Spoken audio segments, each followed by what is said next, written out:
Veliki pozdrav svima! U današnjem videu ću vam pokazati kako da na trofazni priključak prispojite jednofazno trošilo. Pa da krenemo. Dakle, prije nego što išta krenemo raditi, ispitivačem provjeravamo da li su faze pod naponom.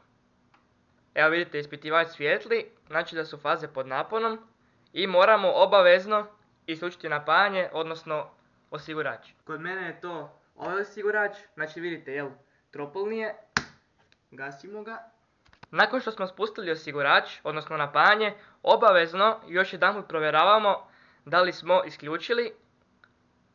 Evo ga, ok, faze više nisu pod naponom i tek sad možemo, ovdje nešto raditi. Pa onda, što sad trebamo napraviti? Ove žice zanemarite, dovod je ovo.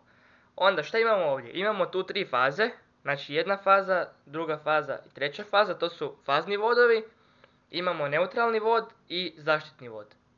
I sad, evo jednostavno, ono što trebamo napraviti. Znači, ostavljamo si zaštitni vod, ostavljamo si neutralni vod i izaberemo jednu od ove tri faze. Evo ja ću na primjer smeđu izabrati. I sad ove dvije faze nam ne trebaju.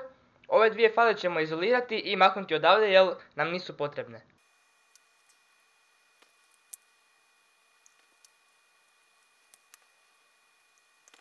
Evo ga, faze su izolirane. I sad jednostavno uzmemo utičnicu i spajamo ovako. Znači najbitnije je da zaštitni vod stavljamo, evo tu vidite, na sredinu. Znači da je zaštitni vod na ovim metalnim kontaktima od utičnice, a faza i nula nisu bitne kako idu. Ja ću evo staviti fazu lijevo, a neutralni vod desno.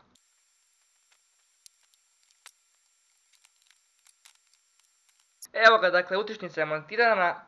Znači rekli smo fazni vod lijevo, neutralni vodič sam stavio evo desno, znači ta dva, ponavljam, nisu bitna. I u sredinu je spojen zaštitni vodič, što je ovdje najbitnije. Kad smo to napravili, podižemo osigurače. Kad smo osigurače podigli, možemo provjeriti ispravnost ove utičnice. Evo ja ću kao jednofazno trošilo spojiti ovaj punjač koji je za laptop.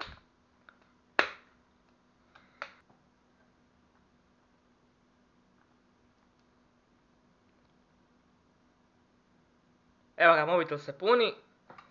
Evo još ćemo jedno trošilo spojiti. Evo ovu lampu. Evo kao što možete vidjeti, lampa svijetli. Evo ga, dakle, vidjeli ste kako se spaja. Znači nije ništa komplicirano. Samo još za kraj imam jednu važnu stvar za naglasiti. Znači ovaj tropolni osigurač koji ja sad koristim, znači tropolni je. Mi vidjeli ste, nama treba samo jedna faza za ovo što radimo. On ima nazivnu struju, ne znam evo koliko se vidi, ali uglavnom piše 25 ampera. A inače znamo da jednofazne utičnice moraju biti na osiguraču nazivne vrijednosti, odnosno nazivne struje 16 ampera. Znači ovo nije dobro u smislu zaštite, jer naravno onaj osigurač od 16 ampera će izbaciti prije nego osigurač od 25 ampera. Tako da evo na to pripazite. Mada postoje i tropolni osigurači koji imaju 16 ampera. Mada karakteristike nisu baš iste, ali su slične. Za tropolni 16 i za jednopolni 16. Tako da eto, to je to, evo što imam za reći. Ako imate bilo kakva pitanja, slobodno napišite u komentare. Hvala vam što ste gledali ovaj video, a mi se vidimo u sljedećem. Pozdrav!